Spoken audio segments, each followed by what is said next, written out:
আল্লাহ পাক বলছেন ওয়ামা হাদিহিল হায়াতুদ দুনিয়া ইল্লা লাহুন ওয়া লাইবুন ওয়া ইন্নাদ দারাল আখিরাতা লাহিয়াল হায়ানু লাউ কানু ইয়ামালুন। এই দুনিয়া হচ্ছে নিছক খেল তামাশা, এটা আর কিছুই নয়। জীবনের প্রকৃত আবাসস্থল হচ্ছে আখিরাত। এই দুনিয়া একটা মোহ, এই মোহের পেছনে মানুষেরা ঘুরছে, বিবি বাল বাচ্চা এর পেছনে ঘুরছে। অথচ এই বিবি বাল বাচ্চা কিয়ামতের দিন মুসিবত হয়ে দাঁড়াবে মানুষের জন্য। একটা মোহর মধ্যে মানুষ পড়ে আছে, খেল তামাশার ভিতরে পড়ে আছে। আল্লাহ পাক বলছেন কুল মাতাউদ দুনিয়া কালিলুন ওয়াল আখিরাতু খায়রুল লিমান ইত্তাকা। বলো দুনিয়ার সমস্ত সম্পদ খুবই নগণ্য, আর যে ব্যক্তি পরকালকে বিশ্বাস করে, পরকালের কামনা করে, সেই খোদাভীরু লোকদের জন্য পরকাল হচ্ছে প্রকৃত আবাসস্থল। সেই জায়গাটাই হলো আসল জায়গা। ওই জায়গার জন্য কিছু তৈরি করতে হবে। কোরআনে কারিমে রব্বুল আলামিন বলছেন আরাদিতুম বিল হায়াতিদ দুনিয়া মিনাল আখিরাহ ফামা মাতাউদ দুনিয়া ফিল আখিরাতি ইল্লা কলিল। তোমরা কি পরকালের জীবনের বিনিময় এই দুনিয়ার জীবনটাই বেশি পরিতুষ্ট হয়েছে? অথচ দুনিয়ার জীবনের সুখ সম্পদ তো পরকালের তুলনায় খুবই নগণ্য। পরকালের সুখ অনেক বেশি, পরকালের দুঃখটাও অনেক বেশি, সুখটাও অনেক বেশি। পরকালটা স্থায়ী, সুতরাং দুনিয়ার মোহে না পড়ে পরকালের জন্য জীবনটাকে পরকাল ভিত্তিক জীবন তৈরি করো। আল্লাহ পাক বলছেন ফাম্মা মান তাগা ওয়া আসারাল হায়াতাদ দুনিয়া ফাইন্নাল জাহিমা হিয়াল মাওয়া। অথবা যে ব্যক্তি বিদ্রোহ করেছে এবং দুনিয়ার জীবনকে অগ্রাধিকার দিয়েছে, তার জায়গা হচ্ছে জাহান্নাম। জোরে বলেন নাউজুবিল্লাহ। যে ব্যক্তি আল্লাহর সঙ্গে বিদ্রোহ করেছে আর পরকালের জন্য পাথর জোগাড় করে নাই, দুনিয়াকে অগ্রাধিকার দিল, পরকালকে ভুলে গেল, তার জায়গা হলো জাহান্নাম। ওয়া আম্মা মান খাফা মাকামা রাব্বিহি ওয়া নাহান নাফসা আনিল হাওয়া ফাইন্নাল জান্নাতা হিয়াল মাওয়া। আর যে ব্যক্তি আপন প্রভুর সামনে উপস্থিত হওয়াকে ভয় করেছে এবং আপন প্রবৃত্তিকে লালসা মুক্ত করেছে, লালসার হাত থেকে রক্ষা করেছে, আল্লাহ রাব্বুল আলামিন কিয়ামতের দিন তার জন্য রেখে দিয়েছেন জান্নাত। তার জন্য কোন জায়গা? জান্নাত। আমাদেরকে পরকাল ভিত্তিক জীবন যাপন যদি করি তাহলে কবরের জবাবগুলি খুব আসান হবে। আর যদি পরকাল ভিত্তিক জীবন যাপন না হয়, কবরটা মুসিবত হয়ে যাবে। হযরত ওসমান রাদিয়াল্লাহু তাআলা আনহু কবরের কাছে গিয়ে খুব কাঁদতেন। সাহাবায়ে কেরাম প্রশ্ন করেছেন, হুজুর রাসূল করিম সাল্লাল্লাহু আলাইহি ওয়াসাল্লাম যখন জান্নাত ও জাহান্নামের ওয়াজ করেন তখনও তো এত বেশি আপনি কাঁদেন না, যত বেশি কাঁদেন কবরের কাছে এসে, কারণ কি? হযরত ওসমান রাদিয়াল্লাহু তাআলা আনহু বলতেন, আমার সাথীরা, আমি আমার হাবিবের কাছে, আল্লাহ রাব্বুল আলামিনের রাসূলের কাছে আমি শুনেছি এই কবরটাই হলো প্রথম স্টেশন, এই কবরটাই হলো প্রথম ইমিগ্রেশন কাউন্টার। এই জায়গায় কেউ যদি ধরা পড়ে যায়, কারো যদি চার্জশিট হয়ে যায়, সব জায়গায় ধরা পড়ে যাবে। হাসরে মিজানে সিরাতে কোনো জায়গায় নাজাত পাবে না। আর এই কবরটা যদি কেউ মুক্তি পেয়ে যায়, মিজান সিরাত হাসর সব জায়গা থেকে আল্লাহ তারে ভালোভাবে পার করে দিবেন। এটা হলো আসল জায়গা, মারাত্মক জায়গা, খুব মারাত্মক জায়গা। আমি এটাকে ইমিগ্রেশন কাউন্টার বলেছি আমার ভাষায়। ইমিগ্রেশন কাউন্টার যারা বিদেশ ভ্রমণ করেছেন তারা জানেন। লন্ডন যাবেন, আমেরিকা যাবেন, সৌদি আরব যাবেন, যে কোনো বিদেশে যাবেন, গেলেই পাসপোর্ট তারা দেখবে। পাসপোর্টে আপনার ন্যাশনালিটি কোনটা সেটাই তারা জানতে চাইবে। আপনি কোন দল করেন এটা তারা জানতে চাইবে না। আপনি কোন ভাষায় কথা বলেন তাও তাদের জানার দরকার নাই। প্রথমেই তারা আপনার ন্যাশনালিটি দেখবে, আপনার আইডেন্টিটি কি তারা জানতে চাইবে। তারপরে যদি স্যাটিসফ্যাক্টরি হয় আপনাকে ভিসা দিয়ে ভেতরে ঢুকবার ব্যবস্থা করে দেবে। আর যদি তারা স্যাটিসফাইড না হয় তাহলে আপনাকে মেহমানখানায় ঢুকানো হবে গ্রেফতার করে। কবর হচ্ছে এ ধরনের একটি ইমিগ্রেশন কাউন্টার। কবরের ভিতরে মানুষ যখনই রাখা হবে সঙ্গে সঙ্গে দুজন ফেরেশতা আসবে। কবরের কাছে যারা এসেছিল দাফন হয়ে যাওয়ার পর এই লোকগুলি 40 কদম যেতে যতক্ষণ লাগে এর মধ্যেই দুজন ফেরেশতা এসে যাবে, এসে জিজ্ঞেস করবে মান রব্বুকা, তুমি কোন দল করতে, ওটা তাদের জানার দরকার নাই। চাকরি কিসে করতেন ওটা জানার দরকার নাই। ব্যবসা করতেন না চাকরি করতেন প্রয়োজন নেই। প্রথমেই জিজ্ঞাসা করা হবে ন্যাশনালিটি, প্রথমেই জিজ্ঞাসা করা হবে তার ন্যাশনালিটি সম্পর্কে, তার আইডেন্টিটিটা কি, এবং সেটাকে সত্যায়িত করার জন্য বোঝার জন্য 3টি প্রশ্ন। প্রথম প্রশ্ন মান রব্বুকা ওয়া মা দীনুকা ওয়া মান নাবিয়্যুকা, তোমার রব কে, তোমার দ্বীন কি, তোমার নবী কে। যদি এই ব্যক্তি বেঈমান হয়, মুনাফিক হয়, সে বলবে হায় হাতা লা আদরি, হায় হাতা লা আদরি, জানি না আমার রবকে, আমি জানি না। তোমার দিন কি, দিন কারে কয় বুঝি না। এরপরে আল্লাহর নবী জনাবে মুহাম্মদ রাসূলুল্লাহ সাল্লাল্লাহু আলাইহি ওয়াসাল্লামকে দেখানো হবে, বলা হবে মা কুনতা তাকুলু ফি হাদার রাজুল, এই ব্যক্তি সম্পর্কে তোমার ধারণা কি নিকে, বলবে আমি চিনি না। নাউযুবিল্লাহ। বাস, এরপরে তার যা হবার তাই শুরু হয়ে যাবে। আর যদি বান্দাটা মুমিন হয়, প্রশ্ন করা হবে মান রব্বুকা, জবাব দেবে রব্বি আল্লাহ, আমার রব আল্লাহ রাব্বুল আলামিন। ওয়া মা দীনুকা, দীনুনা ইসলাম, আমার দিন হচ্ছে ইসলাম। এরপরে আল্লাহর নবীকে দেখানো হবে। কয়েক রকমের বর্ণনা আছে, কোন বর্ণনায় আছে হুজুরের আকারে দেখানো হবে, অথবা রাসূলকে সরাসরি দেখানো হবে। বলা হবে মা কুনতা তাকুলু ফি হাদার রাজুল, এই লোকটি সম্পর্কে ধারণা কি। মুমিন ব্যক্তি বলবে হাদা নবিয়ুনা মুহাম্মাদুর রাসূলুল্লাহ সাল্লাল্লাহু আলাইহি ওয়াসাল্লাম, ইনি আমার তো সেই নবী মুহাম্মাদুর রাসূলুল্লাহ সাল্লাল্লাহু আলাইহি ওয়াসাল্লাম। আমরা যেন এই রকমের জবাব দিতে পারি, আল্লাহ কবুল করো। সকলে জোরে কোন আমিন।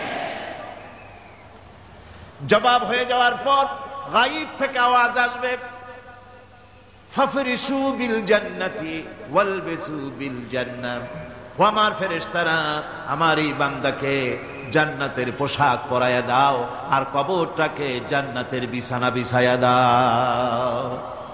জান্নাতের পোশাক পরায়া দাও, জান্নাতের বিছানা বিছায়া দাও। ইলা মাদ্দা বাসারিহি, তার চোখের দৃষ্টি যতদূর যায় কবরটা ততটা প্রশস্ত করে দাও। এরপর বেহেশতের পোশাক পরাইয়া বেহেশতের বিছানা বিছায়া ফেরেশতা বলবে নম কানাউমুল উরুস, ঘুমিয়ে যাও। দুলামিয়া যেমন বাসর সজ্জায় নতুন বউ নিয়ে আরামে ঘুমায়, এরকম আরামে ঘুমায় যাও। ইলা ইয়াউমিল কিয়ামা, কিয়ামত পর্যন্ত ঘুমায় থাকবে, আরামে ঘুমিয়ে থাকবে। এরপরে সিংহায় ফুৎকার হবে, সিংহার ফুৎকারের আওয়াজে তার ঘুম ভেঙে যাবে। বলবে ইয়া ওয়াইলানা মান বাআসানা মিন মারকাদিনা, হায় আফসোস, আমার এত আরামের ঘুম থেকে কে আমাকে জাগ্রত করলো, আমার ঘুমটারে নষ্ট করলো কে। আওয়াজ আসবে হাযা মা ওয়াদার রহমান ওয়া সাদাকাল মুরসালুন, এটা হচ্ছে রহমানের সেই ওয়াদা, আর মুরসালিনরা নবীরা সত্য কথাই বলেছিলেন, সেই কিয়ামত অনুষ্ঠিত হচ্ছে। আমার বন্ধুগণ, সেজন্য এই দুনিয়ার মোহে পড়ে থাকলে পরে দুনিয়ায় যারা অগ্রাধিকার দিবে দুনিয়াকে পরকালের তুলনায়, জবাব দিতে পারবে না কবরের ভিতরে গিয়া। আর যারা পরকালকে অগ্রাধিকার দিবে, দুনিয়ার চাইতে পরকালকে বেশি অগ্রাধিকার দেবে, আর আল্লাহর ভয় কলিজার ভিতরে রাখবে, কবরের জবাব সঠিকভাবে দিতে পারবে। কিয়ামতের দিন আল্লাহ রাব্বুল আলামিন তাদের জন্য জান্নাত দান করবেন। জোরে বলেন আমিন। দুনিয়াটা হচ্ছে দুনিয়া যেখানে আমরা আছি। আমি আগেই বলেছি দুনিয়া হচ্ছে আদনা শব্দ থেকে এর উৎপত্তি হয়েছে। তুচ্ছ, নিকৃষ্ট, এটার দাম নাই, এটার মূল্য নাই। হযরত ইবনে কাইয়িম রাহিমাহুল্লাহ নওয়ারাল্লাহু মারকাদাহু ওয়া জাআলাল জান্নাতা মাথওয়াহু, হযরত ইবনে কাইয়িম তিনি বলছেন, সুন্দর করে বলছেন দুনিয়া সম্পর্কে, মা মাদা ফিদ দুনিয়া আহলামুন ওয়া মা বাকিয়া মিনহা আমানি ওয়াল ওয়াক্তু বাইনাহুমা দাইউন। মা মাদা ফিদ দুনিয়া আহলামুন, জীবনের যে অংশ ফেলে এসেছি সেটা আজ একটা স্বপ্ন। ওয়া মা বাকিয়া মিনহা আমানি, আর জীবনের যে অংশ সামনে বাকি আছে সেটা এখন একটা আকাঙ্ক্ষা। ওয়াল ওয়াক্তু বাইনাহুমা দাইউন, আর এর মাঝখান থেকে সময় সব চলে যাচ্ছে। কত বড় কথা চিন্তা করেছেন? জীবনের যে অংশ ফেলে এসেছি তা আজকে স্বপ্ন, তা আজ কি বলেন? স্বপ্ন। আর সামনে যা আছে সেটা আকাঙ্ক্ষা, আর মাঝখান থেকে সময় সব চলে যাচ্ছে।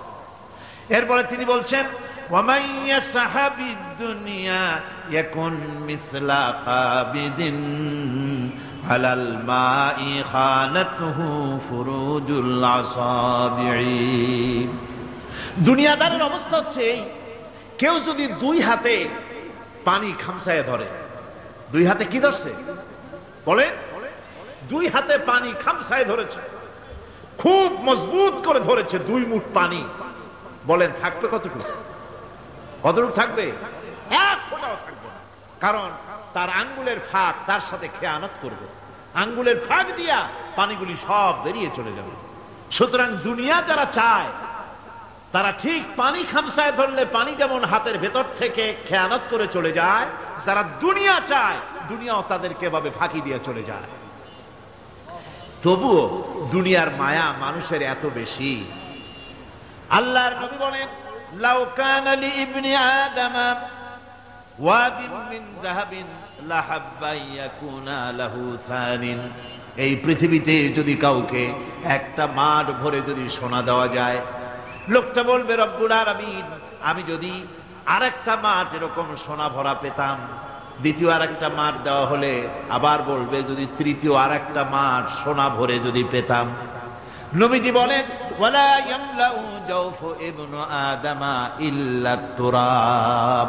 মানুষের পেট 3.5 হাত মাটি ছাড়া, কবরের মাটি ছাড়া মানুষের পেট ভরবে না। আরো চাই, আরো চাই, চাওয়ার কোনো শেষ নাই। মানুষ এভাবে করে দুনিয়ার মহব্বতে এমনি পাগল হয়ে যায়, শুধু দুনিয়ার মহব্বত, পরকালকে বেমালুম ভুলে যায়। আমি কিন্তু এই কথা বুঝাতে চাই নাই যে পরকালের মহব্বতে, পরকালের ভয়তে বা পরকালের জন্য দুনিয়া আপনি বাজার ঘাট, বেচা কিনা, ব্যবসা বাণিজ্য সবকিছু ভুলে যান, না তা নয়। ভুল বোঝার কোনো কারণ নাই। পরকালকে অগ্রাধিকার দিতে হবে, মানে দুনিয়াটা চিরস্থায়ী জায়গা নয়। চিরস্থায়ী হচ্ছে কোনটা? আখিরাত। চিল্লায়গণ কোনটা? সুতরাং এখানে যা করতে হবে, আখিরাতে জবাবদিহিমূলক জীবন যাপন করতে হবে। আপনি ব্যবসা করবেন, ওজনে কম দিতে পারবেন না। আপনি খাদ্যে ভেজাল দিতে পারবেন না, চুরি করতে পারবেন না, ডাকাতি করতে পারবেন না, জেনা করতে পারবেন না, বদমাশি করতে পারবেন না, মদ খেতে পারবেন না, সন্ত্রাসী হতে পারবেন না, হাইজ্যাকার হতে পারবেন না, চাঁদাবাজ হতে পারবেন না, মুনাফাখোর হতে পারবেন না, আপনি চোরা কারবারি হতে পারবেন না, ঘুষখোর হতে পারবেন না, সুদখোর হতে পারবেন না। এই সব কাজ পরকালকে বিশ্বাস করলেই এ সমস্ত কাজ থেকে মানুষ বিরত থাকতে পারে। কথা ঠিক কিনা? এটাই হচ্ছে। সুতরাং এই পৃথিবী থাকবে না, এটা কি চিরকাল থাকবে না? এর একটা পরিসমাপ্তি ঘটবে। যেমন করে সারা বছর লেখাপড়া করার পর কলেজে, বিশ্ববিদ্যালয়, মাদ্রাসায়, হাই স্কুলে, সব জায়গায় সারা বছর লেখাপড়া করার পর যেমন পরীক্ষা দেওয়ার একটা দিন আসে, সারা বছর ব্যবসা করার পর হিসাব নিকাশ করার যেমন একটা সময় আসে, সারা মাস চাকরি করার পর বেতন পাওয়ার যেমন একটা দিন আসে, সারা জীবন চাকরি করার পর পেনশন পাওয়ার যেমন একটা সময় আসে, অনুরূপ ভাবে এই দুনিয়া যেদিন শেষ হয়ে যাবে, আল্লাহ নির্ধারিত সময় শেষ হয়ে যাওয়ার পর একটা সময় আসবে যখন আল্লাহ রব্বুল আলামিন সব শেষ করে দিবেন, লন্ড ভন্ড হয়ে যাবে, কিছুই থাকবে না। কোরআনে কারিমে আল্লাহ সব বলেছেন, কোরআনে সব আল্লাহ বলে দিয়েছেন। আল্লাহ পাক বলেন এই পৃথিবীর সব কেমন ভাবে ধ্বংস হবে তার চিত্র আল্লাহ পাক কোরআনে কারিমে তুলে ধরেছেন। ইযাস সামাউ ফাতারাত ওয়া ইযাল কাওয়াকিবু তাসারাত ওয়া ইযাল বিহারু ফুজ্জিরাত ওয়া ইযাল কুবুরু বু'সিরাত। যখন আকাশসমূহ দীর্ণ বিদীর্ণ হয়ে যাবে, তারকাগুলি বিক্ষিপ্ত হয়ে ছিটকে পড়বে, আর সমুদ্রগুলি উচ্ছ্বসিত হয়ে পড়বে, কবরগুলি সব তার ভেতরে যা আছে উদ্গীরণ করে দেবে, তারকাগুলি স্থিমিত হয়ে যাবে। এরপরে সমস্ত আকাশগুলি কাতাইয়িস সিজিল্লিল কুতুব, কিতাবের পৃষ্ঠার মতো একটার পরে একটা ঠাস ঠাস করে পড়তে থাকবে, চূর্ণ বিচূর্ণ হয়ে ভেঙে চুরে একাকার হয়ে যাবে। পাহাড়গুলিকে উড়িয়ে দেওয়া হবে, চন্দ্র এবং সূর্য একাকার হয়ে যাবে। আল্লাহ রাব্বুল আলামিন বলেন ফাইদা বারিকাল বাসার ওয়া খাসাফাল কমার ওয়া জুমিআশ শামসু ওয়াল কমার। চক্ষু যখন বিস্ফারিত হয়ে যাবে, চাঁদ যখন তার আলো হারিয়ে ফেলবে, সূর্য যখন তার আলো হারিয়ে ফেলবে, চাঁদ আর সূর্য সব একাকার হয়ে যাবে, সেই সময়ের অবস্থাটা কি চিন্তা করো। মানুষ হয়রান হয়ে দৌড়াদৌড়ি করবে। ওয়াহুমিলাতিল আরদু ওয়াল জিবালু ফাদুক্কাতা দাক্কাতান ওয়াহিদা। জমিন এবং পাহাড়গুলির মধ্যে আল্লাহ রাব্বুল আলামিন সংঘর্ষ বাঁধিয়ে দিবেন, পাহাড়গুলি ভেঙে চুরে টুকরা টুকরা হয়ে যাবে। পাহাড়গুলি উঁচু করে জমিনের উপরে আছাড় মেরে আল্লাহ রাব্বুল আলামিন ভেঙে চুরে চুরমার করে দিবেন। সুবহানাল্লাহ।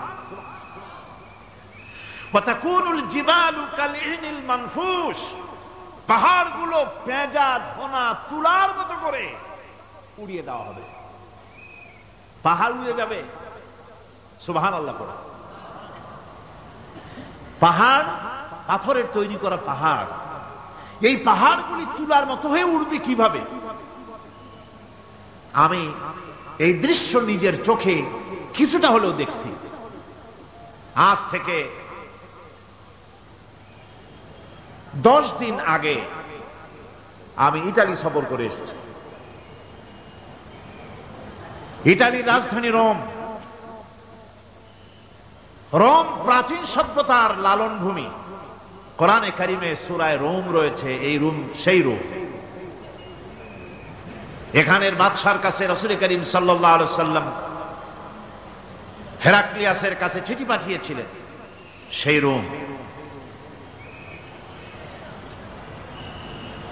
12 থেকে 15 হাজারের মতো বাংলাদেশি মুসলমান সেখানে আছে।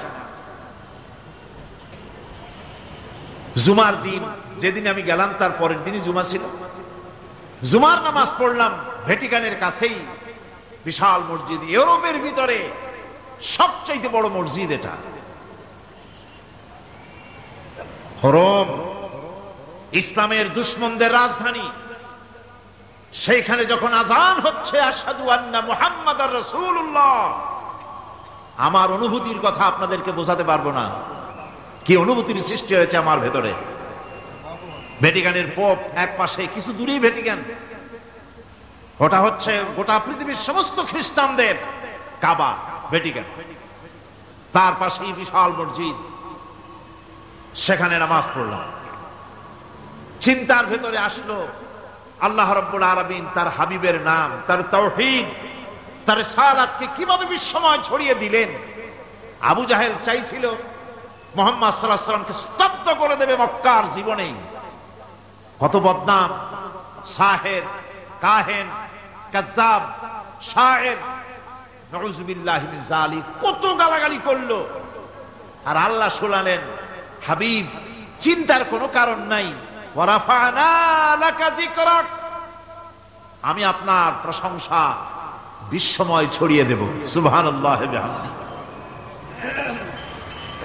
রোম প্রোগ্রাম শেষ করে আমাকে তারা নিয়ে গেল, যেটা আমি বলছি সফর কাহিনী শোনাবার সময়টা না, যেহেতু এর সঙ্গে প্রাসঙ্গিক সেজন্য বলছি। পাহাড় কেমনে তুলার মতো হয়ে উঠবে তার নজির দেখেছি। রোম শহর থেকে 300 মাইল দূরে, 300 কিলোমিটার দূরে নেপোলিয়ান বোনাপার্ট তার বাড়ি, এবং ওটা তার নামে একটা প্রভিন্স। ভূমধ্য সাগরের পারে ভিসুভিয়াস, পৃথিবীর সবচাইতে বড় আগ্নেয়গিরি। সেটা দেখাতে নিয়ে যাওয়া হলো আমাকে, যে পাহাড়টা পৃথিবীর মাটি থেকে তার চূড়া হচ্ছে 3 মাইল উঁচু। এর 2 মাইল গাড়িতে করে ঘুরে ঘুরে যাওয়া যায়, এরপর আর গাড়িতে যাওয়া যায় না, বাকিটুকুন যেতে হবে হেঁটে হেঁটে। পাহাড়ের উপরে অক্সিজেন কম, বেশ কষ্ট হচ্ছিল উঠতে। জীবনে প্রথম পাহাড়ে চড়েছি, জাবালে নূর, রাসূল করিম সাল্লাল্লাহু আলাইহি সাল্লামের উপরে যেখানে ওহী হয়েছে সর্বপ্রথম। পাহাড় চড়ার একটা অভিজ্ঞতা ওখান থেকে আমার কিছুটা হয়েছিল। খুব কষ্ট হলো বাকি 1 মাইল উঠতে। যখন ভিসুভিয়াসের একদম শীর্ষে চলে গেছি, সেখানে গিয়ে আমার সাথে 15-20 জন লোক ছিল। আমি নিজে আল্লাহু আকবার বলে আমার গলা থেকে আওয়াজ বেরিয়ে গেল। আমি দেখতে পেলাম ভিসুভিয়াসের শীর্ষে বিশাল গর্ত। আমার মনে হয় গর্তটা এই মাঠের 1/4 হবে। এই মাঠের 1/4 হবে গর্তটা। সেই গর্তটার গভীরতা হচ্ছে 1.5 কিলোমিটার। এইখান থেকে পাথরগুলি উত্থিত হয়েছে, আগ্নেয়গিরি পাথর আগুনে গলে লাভা হয়ে এগুলি পাহাড় বেয়ে উপচে পড়েছে, চতুর্দিকে 12 মাইল ছড়িয়ে গিয়েছে। আমার মনে পড়লো ওয়াকুদুহান নাস ওয়াল হিজারা, জাহান্নামের আগুনের ইন্ধন হবে মানুষ আর পাথর। আমি সেখানে সেজদায় পড়ে গিয়ে কান্নাম আর বললাম, আল্লাহ জাহান্নামের আগুন হারাম করে দিও আমাদের জন্য। পাথর কিভাবে গললো, গলে পাথরগুলি গলে পুড়ে চতুর্দিকে পড়েছে, আর ছিটকেছে, চতুর্দিকে ছিটকে পড়েছে। সেই পাথরগুলি ছিটকে ছিটকে যেগুলি পুড়ে পড়েছে, সেগুলিকে দূরে সাদা রঙের বলে মনে হয়, কোনোটা সাদা কোনোটা কালো, মনে হয় যেন তুলার মতো হয়ে পড়ে আছে চতুর্দিকে। 1944 সনে তৃতীয়বারের মতো ভিসুভিয়াস যে অগ্নিগিরি, যে অগ্নি উৎপাত করে, তাতে আশেপাশের 12 মাইল এলাকা এফেক্টেড হয়ে যায়। পাথরগুলি গলে এভাবে বিধ্বস্ত করে দিয়েছে। এখান থেকে এখানে জোহরের নামাজ, আসরের নামাজ আমরা পড়লাম, আল্লাহর কাছে খুব দোয়া করলাম। এখনো ধোঁয়া উঠতেছে, এখনো পাহাড়ের ফাটল দিয়ে ধোঁয়া উঠছে। একজন হাত দিয়ে আমাকে বলল যে খুব গরম লাগে ধোঁয়াগুলি। ওখানকার লোকেরা বলল যে ভেতরে এখনো আগুন আছে, তবে সুপ্ত, যে কোনো মুহূর্তে আবার তা জাগ্রত হতে পারে। আমরা সেখান থেকে নেমে এলাম। একটু কিছু দূর গিয়েই সেখানে হলো পম্পেই শহর। এই পম্পেই শহরটা হচ্ছে ঈসা আলাইহিস সালামের জন্মের 2000 বছর আগে এই শহর তৈরি হয়। ঈসা আলাইহিস সালামের জন্মের 179 বছর পর ভূমিকম্প হয়। সেই ভূমিকম্পে গোটা পম্পেই শহরটা পৃথিবীর মানুষের চোখের আড়াল হয়ে যায়, ধ্বংস হয়ে যায়, মাটির তলায় ভরাট হয়ে যায়। আজ থেকে 200 বছর আগে মাটি খনন করতে গিয়ে এই শহর আবিষ্কৃত হয়। পুরা শহরটা খুঁড়ে তারা বের করেছে। 180 হেক্টর জমিনের উপরে এই বিশাল শহর। ঘুরে ঘুরে দেখলাম, গাড়ি চলে না সেখানে, পায়ে হেঁটে দেখতে হলো। প্রশস্ত রাস্তা। আজ থেকে 4000 বছর আগের মানুষেরা রাস্তা বানাতে জানতো পাথর দিয়ে, এবং রাস্তার দুধারে তাদের ছিল ফুটপাত, পানির ব্যবস্থা, নগরায়নের সব রকমের সুযোগ সুবিধা। তারপরে সেখানে বিচারালয়, এরপরে দোকানপাট, বাজার ঘাট, সবকিছুর ব্যবস্থা রয়েছে। বিশাল বিশাল পাথরগুলি দিয়ে পিলার তৈরি করা। ভাবলাম এই পিলারগুলি, এই পাথরগুলি তারা কিভাবে ক্রেন ছাড়া এত উপরে উঠালো কি করে, আমার মাথায় আসলো না। পাথর কেটে কেটে সুন্দর সুন্দর অঙ্কন শিল্প তারা করেছে। এরপরে ঘুরতে ঘুরতে বাদশার রাজার বাড়িতে গিয়ে ঢুকলাম।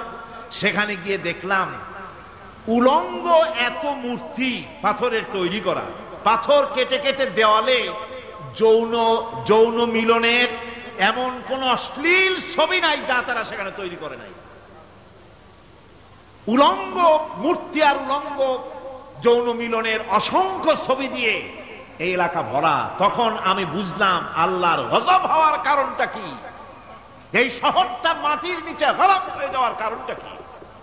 আল্লাহ পাক জেনা ব্যভিচার যে দেশে বেশি হয় আল্লাহ পাক বরদাস্ত করে না। দুশ্চরিত্র যে দেশের মানুষ দুশ্চরিত্র হয়ে যায়, জেনা ব্যভিচার বেশি হতে থাকে, আল্লাহ হারাম করে দেন, গজব দেন। এই গজব এক এক সময় এক এক রকমের হয়ে আসে। কখনো মাটির নিচে দাবায় দেন, কখনো মহামারী, কোন দেশে কলেরা, কোন দেশে জলোচ্ছ্বাস, কোথাও ভূমিকম্প, আর সর্বশেষ এই জেনা ব্যভিচারের জন্য আল্লাহ পাকের চূড়ান্ত এই যৌনতার অশ্লীলতার জন্য চূড়ান্ত গজব বর্তমান বিশ্বের জন্য এইডস। আল্লাহ পাক এই গজব দিয়েছে। বন্ধুগণ, আমি সেই জায়গা, আমি সেখানে যা দেখলাম যে আল্লাহ পাক পাহাড়গুলিকে কিভাবে উড়াবেন এটা অস্বীকার করার কোনো উপায় নাই। বিশ্বাস তো করতামই, তবে হযরত ইব্রাহিম আলাইহিস সালাম যেমন বলেছিলেন, রব্বি আরিনি কাইফা তুহিল মাউতা, আয় আল্লাহ তুমি মরাকে জিন্দা করবা কেমনে? আল্লাহ পাক বলেন, আওয়ালাম তুমিন, তুমি বিশ্বাস করো না? ইব্রাহিম আলাইহিস সালাম বললেন, বালা, অবশ্যই বিশ্বাস করি, ওয়ালাকিন লিয়াতমাইন্না কলবি, যদি চোখে দেখতাম তাহলে আমার অন্তরাত্মা খুব ঠান্ডা হতো। আল্লাহ রাব্বুল আলামিন চোখে দেখায় দিলেন জিন্দা কেমনে মুর্দা হবে, মুর্দা কেমনে জিন্দা হবে, আল্লাহ দেখায় দিলেন। পাহাড় উড়ায় দিবেন আল্লাহ রাব্বুল আলামিন। একথা কলিজার মধ্যে এটার উপর ঈমান বিশ্বাস, কিন্তু আল্লাহ চোখে দেখাইছেন, ঈমান আরো মজবুত হয়েছে, যা ছিল আরো মজবুত হয়েছে। সুবহানাল্লাহ। আল্লাহর ভয়তে কলিজা কেঁপেছে।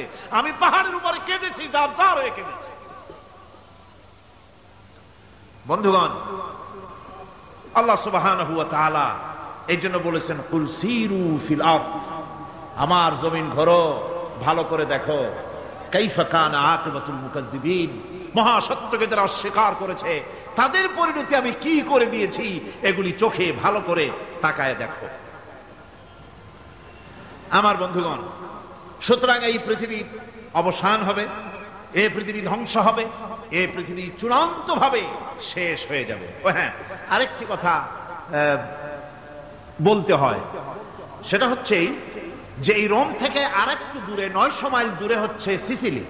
900 মাইল দূরে, সেখানে এই সিসিলি মুসলমানেরা শাসন করেছিল 350 বছর। সেই সিসিলিতে রয়েছে 360টা মসজিদ মুসলমানদের করা। সমস্ত মসজিদগুলি আজ তালা বন্ধ, একটা মসজিদও খোলা নাই। সেখানকার মুসলমানেরা ওয়াজ শুনতে এসেছিল রোমে।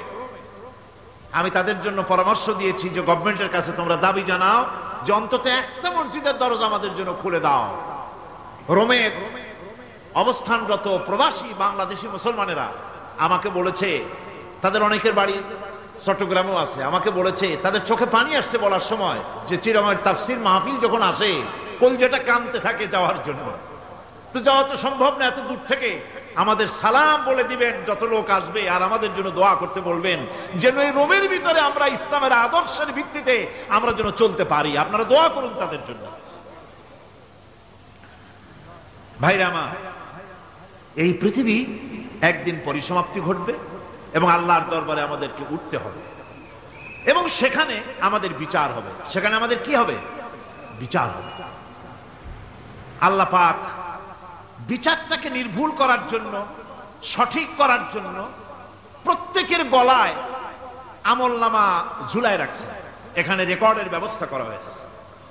আল্লাহ পাক বলছেন, ওয়া কুল্লা ইনসানিন আলজামনাহু তাইরাহু ফি উনুকিহি ওয়া নুখরিজু লাহু ইয়াওমাল কিয়ামাতি কিতাবান ইয়ালকাহু মানশুরা। আল্লাহ পাক বলেন, প্রত্যেকের ভালো মন্দ কর্মফল, কর্মলিপি আমি তার গলায় ঝুলায় রেখেছি। কিয়ামতের দিন সে নিজের কাছে স্পষ্ট সব দেখতে পারবে, কোনো জিনিস বাদ পড়বে না। তার গলায় তার আমলনামা ঝুলানো আছে, সব রেকর্ড হতেছে। আমরা যা করছি সবগুলি রেকর্ড হয়ে যাচ্ছে। বর্তমান বিজ্ঞানীরা আবিষ্কার করেছে যে মানুষের শরীরের ভিতরে ডিএনএ আছে, রক্তের ভিতরে ডিএনএ। এটা একটা কোড। মানুষের রক্তের ভিতরে ডিএনএ আছে, যেমন তার ব্রেনের ভিতরে কতগুলি কোষ আছে, এক একটা কোষ এক এক ধরনের কাজ করে, অনুরূপ ভাবে তার শরীরের ভিতরে রক্তের ভিতরে ডিএনএ আছে। এই ডিএনএটা কি? এই ডিএনএটা হচ্ছে, এই ডিএনএ একটা কম্পিউটারের মতো কাজ করতেছে। লোকটা কি করবে, কোথায় যাবে, সে ভালো হবে মন্দ হবে কি হবে, সব তার ডিএনএ এর মধ্যে রেকর্ডকৃত আছে।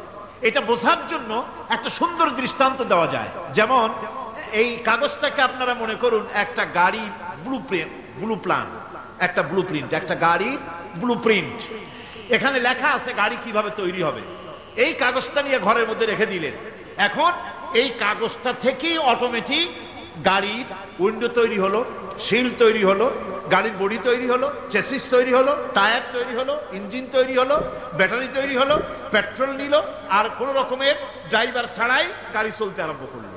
এই কথাটা যদি মনের মাথার মধ্যে আনতে পারেন যে এটা কিভাবে হইতে পারে, এতে লেখা অনুযায়ী যেভাবে হওয়া যদি সম্ভব হয়, অনুরূপ ভাবে মানুষের রক্তের ভিতরে ডিএনএ এর আবিষ্কার করেছে।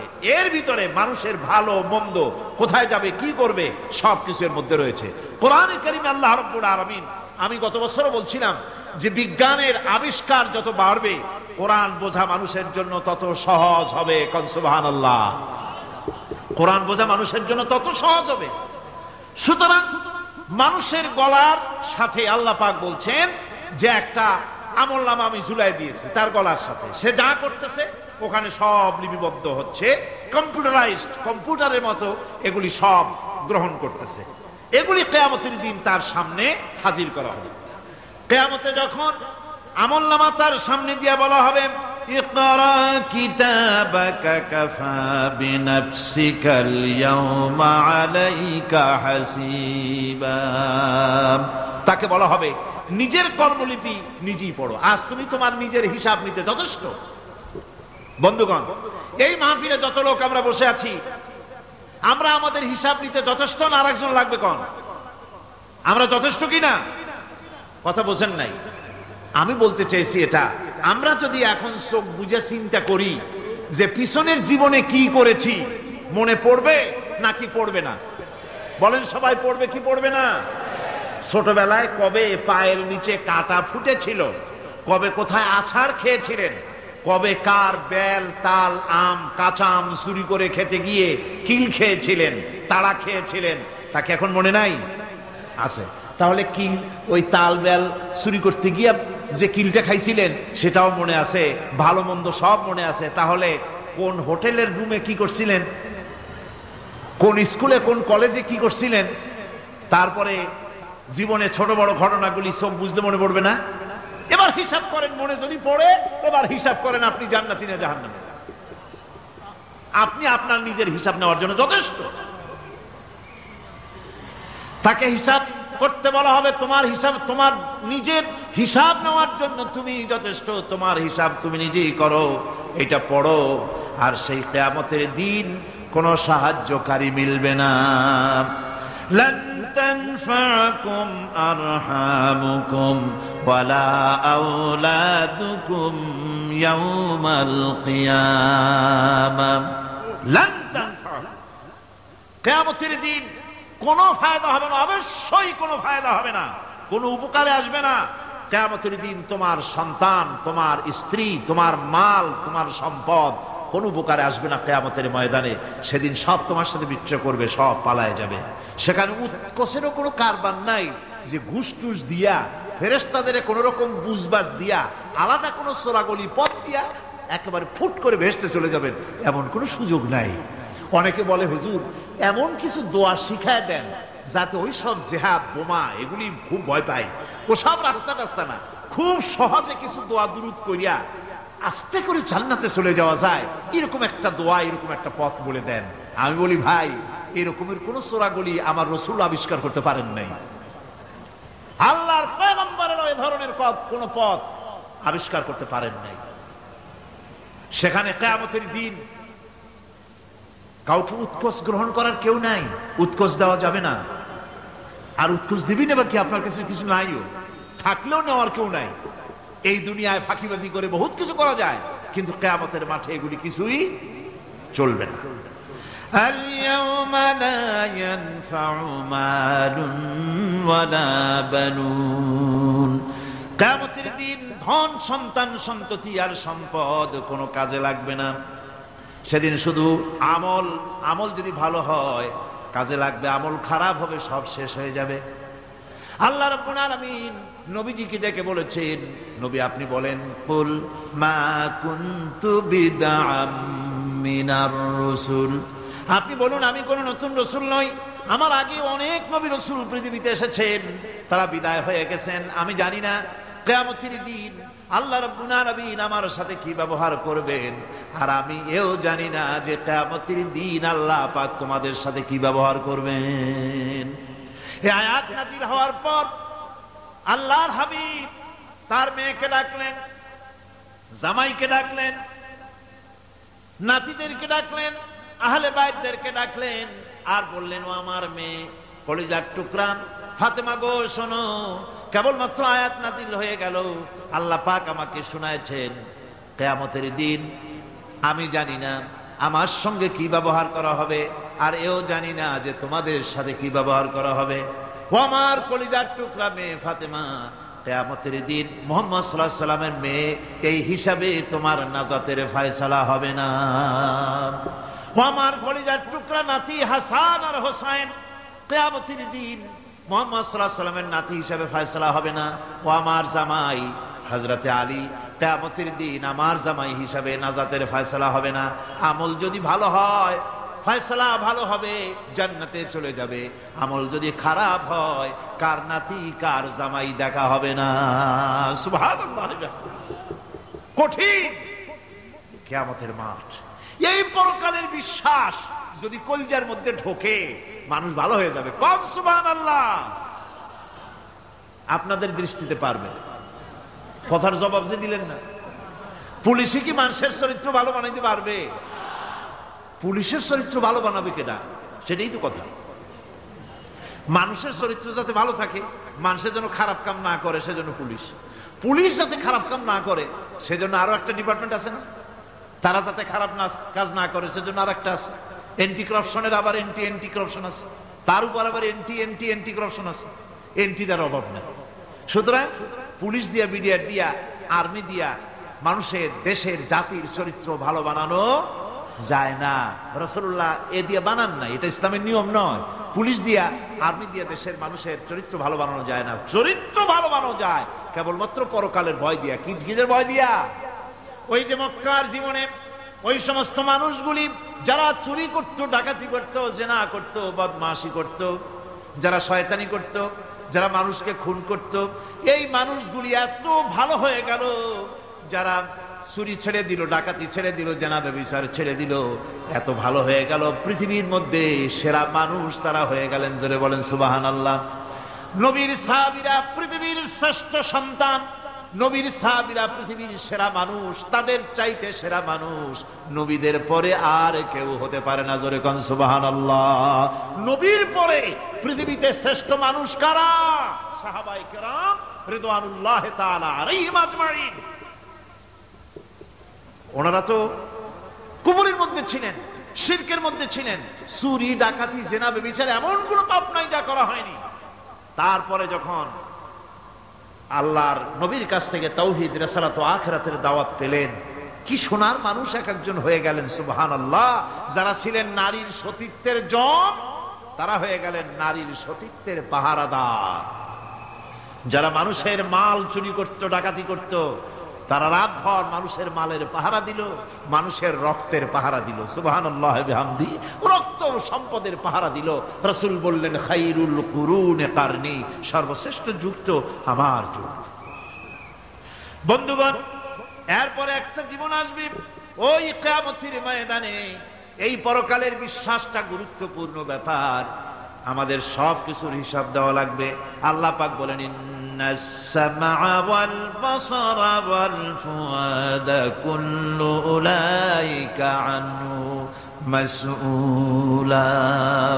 নিঃসন্দেহে মানুষের শ্রবণ শক্তি, দর্শন শক্তি এবং তার অন্তঃকরণের কল্পনা সম্পর্কে আল্লাহ রাব্বুল আলামিনের কাছে জিজ্ঞাসিত হতে হবে। কান দিয়া কি করেছিলা, চোখ দিয়া কি করেছিলা, মুখ দিয়া কি করেছিলে, হাত দিয়ে কি করেছিলে, সবকিছুর জবাব আল্লাহ রাব্বুল আলামিনের কাছে দিতে হবে। সবটার জবাব দিতে হবে, কোনো কিছু বাদ যাবে না। এমনকি মনের ভিতরে যে কল্পনা আমরা করি, এই কল্পনার হিসাবও আল্লাহর দরবারে দিতে হবে। কোরআনে কারীম বলছে, ওয়া ইন তুবদু মা ফি আনফুসিকুম আও তুখফুহু ইউহাসিবকুম বিহিল্লাহ। মনের ভিতরে তুমি যেটা কল্পনা করো সেটা প্রকাশ করো, অথবা তুমি গোপন রাখো, যাই তুমি করো না কেন আল্লাহ রাব্বুল আলামিন এর হিসাবও তোমার কাছে নেবেন। ফায়াগফিরু লিমান ইয়াশাউ ওয়া ইউআযযিবু মান ইয়াশাউ ওয়াল্লাহু আলা কুল্লি শাইইন কাদির। মহান আল্লাহ পাক বলেন, করার পর তোমার মনের ভিতরে কি কল্পনা করেছিলে ওইটার হিসাব আমি নেব। হিসাব নেওয়ার পর যারে খুশি ক্ষমা করে দেব, যাকে খুশি শাস্তি প্রদান করব। সবকিছুর উপরে আল্লাহ রাব্বুল আলামিন শক্তিমান, সব তিনি করতে পারেন, সমস্ত কুদরত রয়েছে তার। সুতরাং মানুষদেরকে, আল্লাহর বান্দাদেরকে বিশ্বাস করতে হবে যে আমার কোনো কথা বাদ যাবে না। কথাগুলি রেকর্ড হচ্ছে, কথা রেকর্ড হচ্ছে। আমি যে ওয়াজ করতেছি এই কথাগুলি রেকর্ড হচ্ছে নাকি হচ্ছে না? অনেক টেপ রেকর্ডার রেকর্ড হচ্ছে, অডিও ভিডিও হচ্ছে। আজ থেকে 50 বছর পর যদি এই রেকর্ড বাজানো হয়, আমাকে যদি বলা হয় যে আপনি অমুক জায়গায় অমুক কথা বলেছেন, আমি যদি বলি না আমি কথা বলি নাই, তারপরে যদি রেকর্ড বাজানো হয়, তাহলে আমি কথা যে বলি নাই যদি বলি, তাহলে এটা ধরা পড়বে না? সেখানে ধরা পড়বে না? তাহলে এই মানুষের কথা প্লাস্টিকের ফিতায় রেকর্ড করে 50 বছর, 100 বছর, 200 বছর, 500 বছর যদি প্লাস্টিকের ফিতায় এটাকে চলচ্চিত্র করে অথবা টেপ রেকর্ডারে করে যদি ধরে রাখা যায়, এই বুদ্ধিটা কে দিলেন কত দেখি? সবাই কন্যা এই বুদ্ধিটা দিলেন কে? যে আল্লাহ রাব্বুল আলামিন মানুষের মাথায় বুদ্ধি দিলেন, যার দ্বারা সে মানুষের কথাবার্তা অ্যাক্টিভিটি সব ধরে রাখতে পারে। সে আল্লাহ রাব্বুল আলামিন বুঝি আপনার আমার কথা এবং আপনার আমার অ্যাক্টিভিটিসকে তিনি বুঝি ধরে রাখতে পারবেন না কিয়ামত পর্যন্ত? পারবেন কিনা? সেজন্য রাব্বুল আলামিন বলেন, মা ইয়ালফিযু মিন কাওলিন ইল্লা লাদাইহি রাকীবুন আতীদ। সমস্ত কথা রেকর্ড হচ্ছে। সুবহানাল্লাহ কোন জোরে! সমস্ত কথা রেকর্ড হচ্ছে, একটা কথাও বাদ যাবে না। মুখ আছে বলেই কথা বলবেন তা না, হিসাব করে কথা বলতে হবে। গীবত গাওয়া যাবে না, মিথ্যা কথা বলা যাবে না, মিথ্যা ওয়াদা করা যাবে না। মিথ্যা ওয়াদার তো মৌসুম এসে গেছে। কি কোন বোঝেন কথা? হ্যাঁ, মিথ্যা ওয়াদার মৌসুম এসে গেছে। এখন মৌসুমে বাহার মিথ্যা বলার। কত সুন্দর সুন্দর ওয়াদা, সোনা দিয়ে রাস্তা বানায় দেব। অভুক্ত মানুষদের বলা হয় না খেয়ে মরবেন না, কিন্তু কি খেয়ে মরবে তাও কয় না। আমরা যদি যাইতে পারি তাহলে মটকির মতো রসগোল্লা বানায় দেব, গরুর গাড়ির চাকার মতো জিলাপি বানায় দেব। খাইতে গিয়ে হা করে চিত হয়ে থাকবে। কত রঙিন রঙিন কথা। মিথ্যা ওয়াদার সময় এসেছে।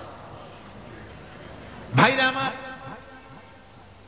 পরকাল যদি বিশ্বাস করে সেই ব্যক্তি কিছুতেই মুখ আছে বলেই যা খুশি বলবে না, পরনিন্দা করবে না, পরচর্চা করবে না, হাত আছে বলেই যা তা লিখবে না। ঘটনা হইল একটা, লিখলো আর একটা। কলম একটা আছে বলেই যা খুশি তা লেখা যায় না, মুখ আছে বলেই যা খুশি তা বলা যায় না, চোখ আছে বলেই যা খুশি তা দেখা যায় না। গরু খাওয়া জায়েজ করা হয়েছে বলে গরুর লেজ থেকে মাথা পর্যন্ত পাইকারি দরে সব খাওয়া যায় না। গরু খাওয়া হারাম না হালাল? হালাল। পাইকারি দরে লেজ থেকে মাথা পর্যন্ত সব খাওয়া হালাল না। ওর মধ্যে আল্লাহ কিছু হারাম রেখে দিছে, সেগুলোকে বাইসে খাইতে হবে। আল্লাহ দেখতে চান পাইকারি দরে জম্মের খাওয়া খাও না আমার হারামগুলি বাদ দিয়ে খাও, নিষেধ করাগুলি বাদ দিয়ে খাও। মুখ আছে বলেই যা খুশি তা বলা যাবে না, কান আছে বলেই যা খুশি তা শোনা যাবে না, চোখ আছে বলেই যা খুশি তা দেখা যাবে না, হাত পা আছে বলেই যা খুশি তা করা যাবে না। সবটার পেছনে আল্লাহ রাব্বুল আলামিনকে ভয় করা লাগবে। মহান আল্লাহ রাব্বুল আলামিন বলে, বান্দারে তোমার সমস্ত কার্যাবলী এমনকি তোমার চাহনিটা পর্যন্ত কার দিকে কি নিয়তে তাকায়ছো কেউ জানে না, আমি আল্লাহ রাব্বুল আলামিন জানি। ওয়ায়ালামু খায়নাতাল আয়ুনি ওয়া মা তুখফিস সুদূর। তোমার অন্তঃকরণ কি জিনিস গোপন করে আর তোমার চক্ষু কি লুকোচুরি খেলে আমি টের পাই। সুবহানাল্লাহ বিহামদি। চশমার ফাঁক দিয়া কি দেখো, কারে দেখো, কি নজরে দেখো, সানগ্লাস পরিয়া কেউ ঠিক পায় না, আমি ঠিক পাই। সুবহানাল্লাহ, জোরে কান সুবহানাল্লাহ।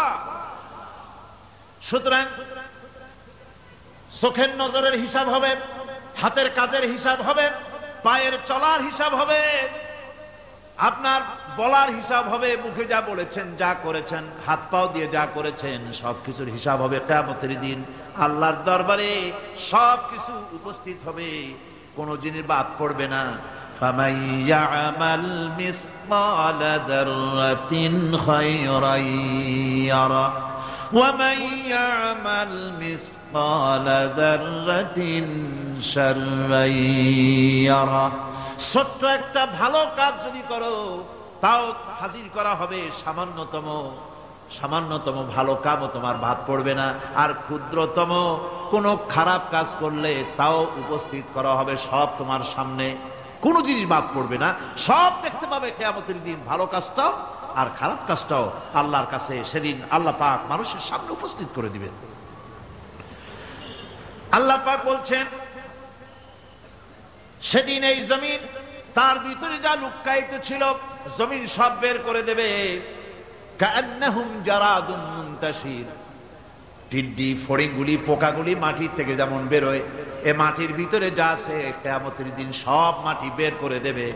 ইযা যুলজিলাতিল আরদু জিলজালাহা ওয়া আখরাজাতিল আরদু আসকালাহা ওয়া ক্বালাল ইনসানু মা লাহা। এ জমিনকে ঝাঁকি মারা হবে প্রবল এক ঝাঁকুনি, প্রবল এক ঝাঁকুনিতে এই পৃথিবীর মধ্যে যা কিছু আছে সব বেরিয়ে যাবে। সুবহানাল্লাহ কইতে ইচ্ছা করে না মিয়ারা? এক ঝাঁকুনিতে পৃথিবী সব বের করে দেবে।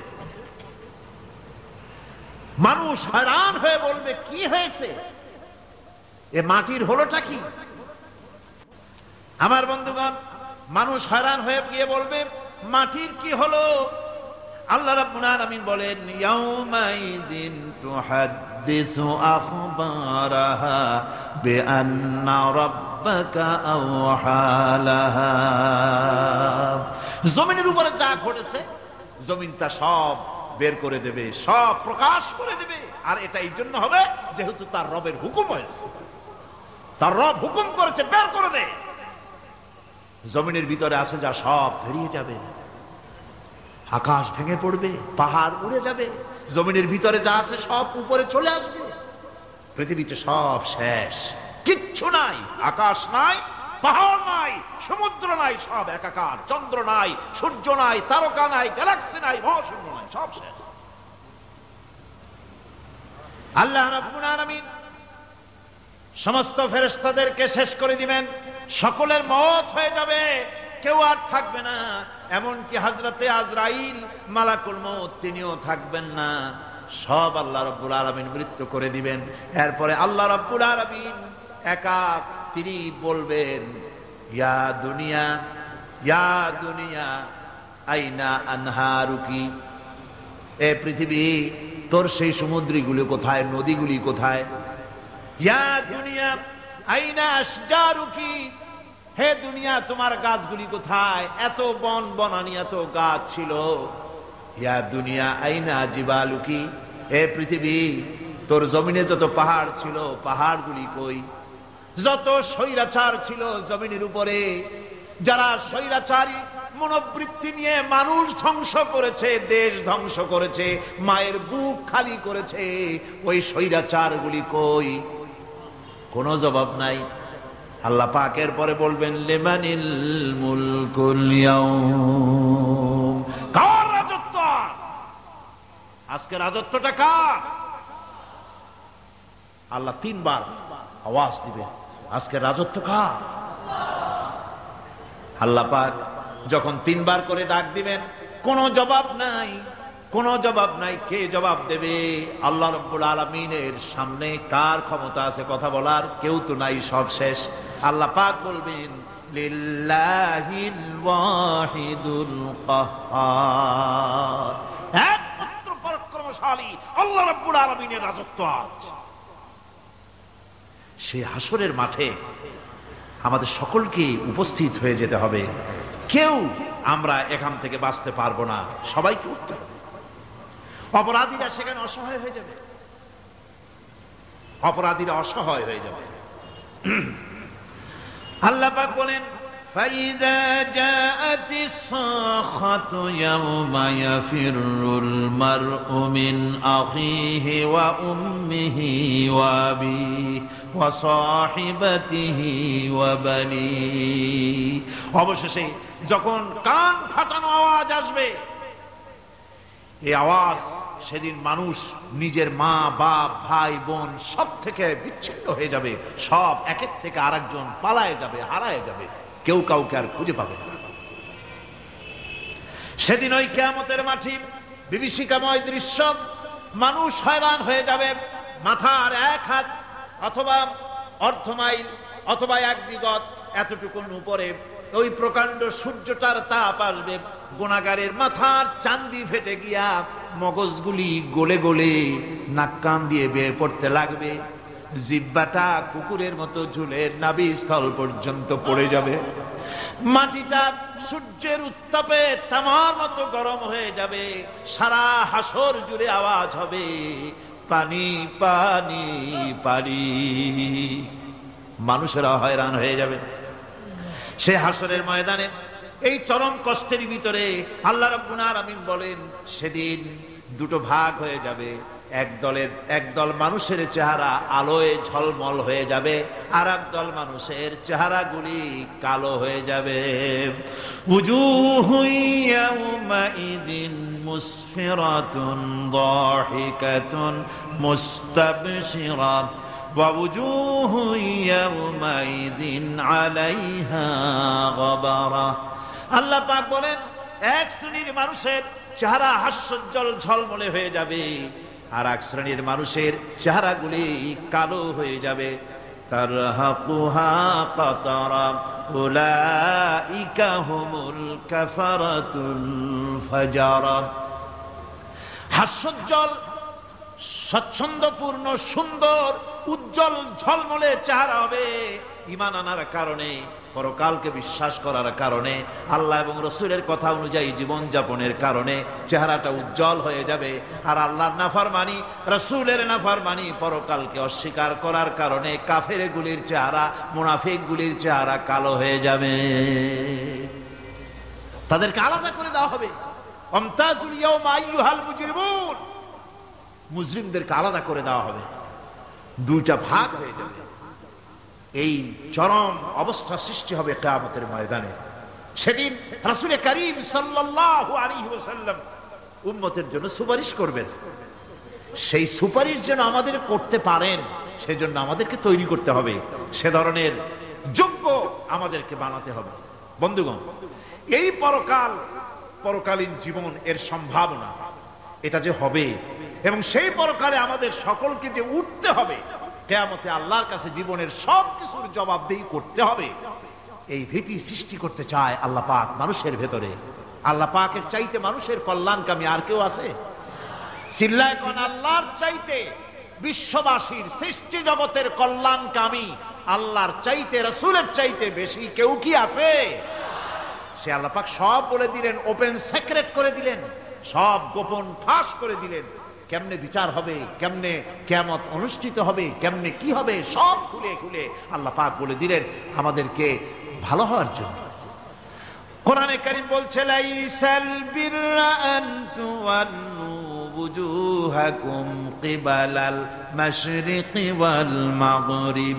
পূর্ব পশ্চিমে মাথা ঘুরানো, সার নত করা, মাথা ঘুরানো, মুখ ঘুরানো, এটাই কিন্তু সৎ কাজ এবং পুণ্যবান হওয়ার, সৎ কাজ করার, নেককার হওয়ার জন্য যথেষ্ট নয়, বরং ওয়ালাকিন্নাল বিররা মান আমানা বিল্লাহি ওয়াল ইয়াউমিল আখির। প্রকৃতপক্ষে সৎকারী মুমিন, ভালো কাজ করা, প্রকৃত মুমিন, সত্যিকারের ভালো মানুষ, সত্যিকারের ইমানদার হওয়ার জন্য 10টি কাজ লাগবে। কয়টি কাজ?